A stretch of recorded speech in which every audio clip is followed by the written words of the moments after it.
그 그림자 정말 우리 동네 사람이 맞을까요? 병남의 CCTV 화면을 보던 최강이 그렇게 물었는데요. 그 한마디로부터 모든 게 더 복잡해지기 시작했습니다. 최강은 최강이라서 겉으로는 투덜거리지만 속으로는 이미 온몸이 긴장돼 있었고, 병남은 병남이라서 평소처럼 괜찮다고 말하면서도 가슴 한켠에 쌓이는 불안감을 억누르고 있었습니다. 병남은 늘 동네를 지키겠다는 신념을 품고 살았는데요. 이번엔 그 신념이 누구의 편에 설지 스스로도 확신이 잘 안 서는 상황으로 번져갔습니다. 최강은 딸 도연과의 약속을 떠올리며 손이 떨렸고, 최강은 도연이까지 말릴 수는 없지라며 스스로를 달랬는데요.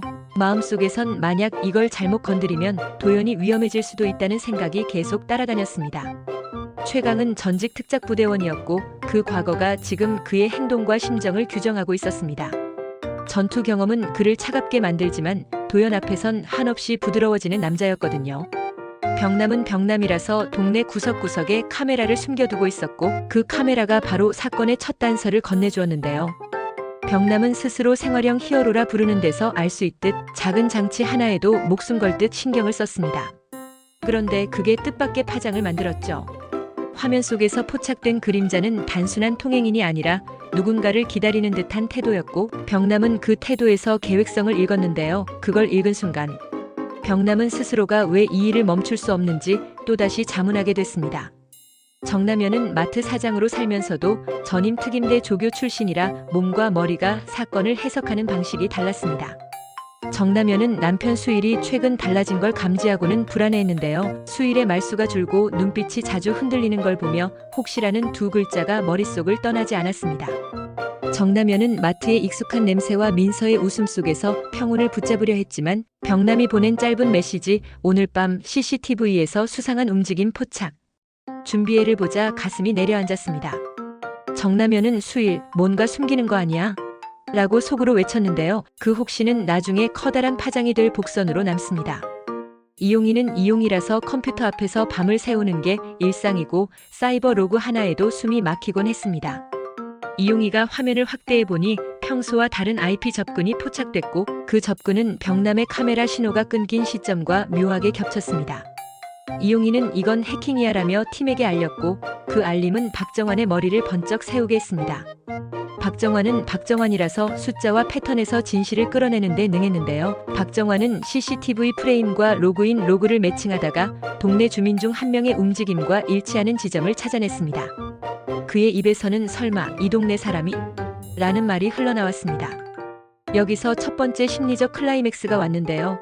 팀 모두가 놀라움과 불신 사이에서 흔들렸습니다. 최강은 누군가를 의심한다는 사실이 견디기 어려웠고, 병남은 내가 의심받을 수도 있구나라는 생각에 잠깐 당황했습니다. 정남현은 남편 수일을 바라보며 얼굴이 굳어졌고, 수일은 표정으로선 아무 말도 못하다가 결국 집으로 들어가면서 어딘가 불편한 기운을 남겼습니다. 그 기운은 팀의 긴장감을 더해주었죠. 시간이 지나며 작은 단서들이 하나둘 맞물렸는데요. 박정환은 사건의 논리적 구조를 정리해 팀에 전했습니다. 박정환은 말했죠. 누군가 우리 동네를 목표로 하고 있어요. 그리고 그 누군가는 내부 정보를 가진 사람을 노리고 있어요. 그 말에 최강은 숨을 크게 들이쉬었고, 병남은 테이저건 손잡이를 더 꽉 쥐었습니다. 정남현은 자신도 모르게 남편의 휴대폰을 살짝 들여다보고 싶다는 유혹과 싸웠는데요. 그 유혹 끝에서 그녀는 참았습니다. 이 작은 선택이 나중에 더 큰 배신과 진실의 문을 열게 합니다. 중간부에서 두 번째 심리적 클라이맥스가 터집니다. 병남이 CCTV로 포착한 인물이 일상에서 마주치던 그 사람과 동일 인물임을 확인한 순간이었습니다. 병남과 최강, 이용희, 박정환은 그 인물이 동네 행사를 자주 도와주던 친절한 이웃이라는 사실에 얼어붙습니다. 이웃이 범인이란이라는 감정은 더욱 씁쓸하고 개인적인 배신감으로 번져나갔습니다. 정남현은 그 인물의 얼굴을 보자 손이 떨렸고, 그녀의 내면에선 수일이 정말 괜찮을까 하는 의구심이 더욱 커졌습니다. 하지만 반전은 아직 남아있었는데요. 세 번째. 심리적 클라이맥스에서 밝혀진 사실은 그 이웃이 진짜 범인인지 아닌지조차 애매하게 만들었습니다. 이용희의 로그 분석 결과 실제로 카메라를 조종한 IP는 외부에서 들어왔고, 동네 이웃의 행동은 누군가의 조작에 의해 보이게 된 연기였을 가능성이 제기됐습니다.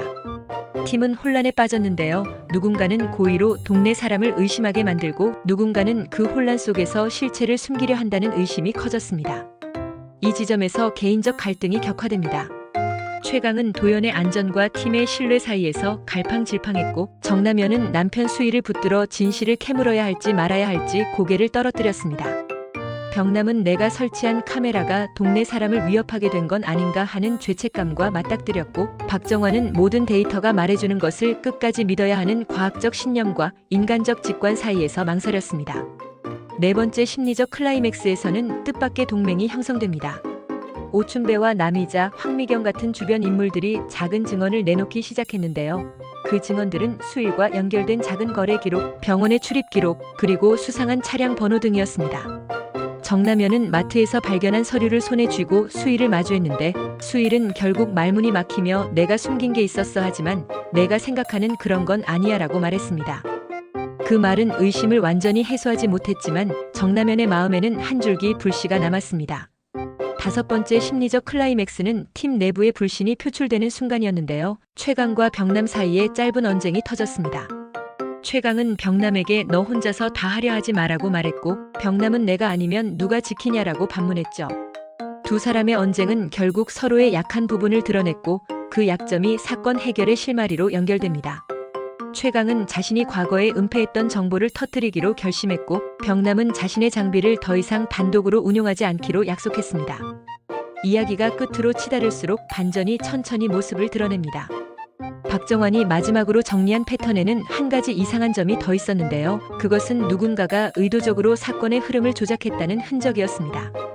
CCTV에 남겨진 소리, 로그의 미세한 시간 조작, 심지어는 마을 게시판에 붙은 포스터의 작은 흔적까지 모두 연결되며 한 인물의 윤곽이 흐릿하게 보이기 시작합니다.